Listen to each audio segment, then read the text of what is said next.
Assange is celebrating his birthday in a maximum security prison in the UK. He's been held over 4 years after being forcibly evicted from his 7-year refuge in the Ecuadorian embassy in London. His wrongdoing exposing American war crimes.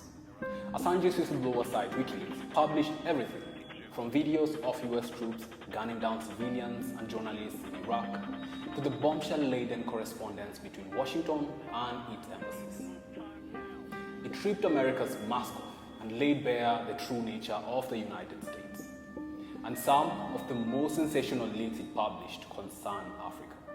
First and foremost, we have the emails about Libya from then Secretary of State Hillary Clinton. These cast doubt on the narrative that NATO intervened in 2011 on humanitarian grounds.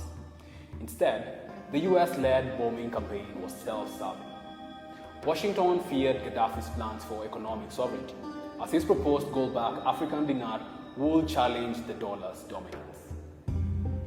The global South's dependence on the US currency had to be maintained at all costs. Such interest was also driving French and British support for the coup against Gaddafi. The Clinton email treasure trove reveals that both President Sarkozy and Prime Minister Cameron rushed to Tripoli to lay claim to Libya's massive oil reserves. One email suggests French firms were eyeing to control 35% of Libya's oil sector. How very humanitarian. Leaked cables also revealed that the US had been spying on African diplomats, especially those from countries critical of US policies.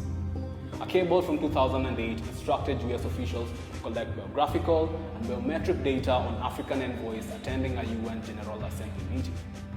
These included fingerprints and iris scans, as well as reports on personal habits and political views. The African Union condemned the surveillance as a violation of international law and an infringement on the sovereignty of UN member states. Corruption in Kenya was also exposed. Published leaks reveal how a former president looted billions of dollars and laundered hundreds of millions for Nigerian friends.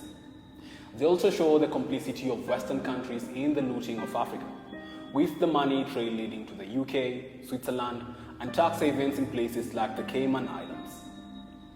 Wikileaks lifted the lead on the role of Western corporations in facilitating the exploitation of natural resources in Africa. Swiss-based Israeli-owned Glencore paid bribes and used the front company to get access to mining rights in the mineral-rich DRC, for example. Light was also shared on controversial oil contracts in Nigeria and the role of Western companies in the extraction of diamonds from conflict zones in Sierra Leone and Angola.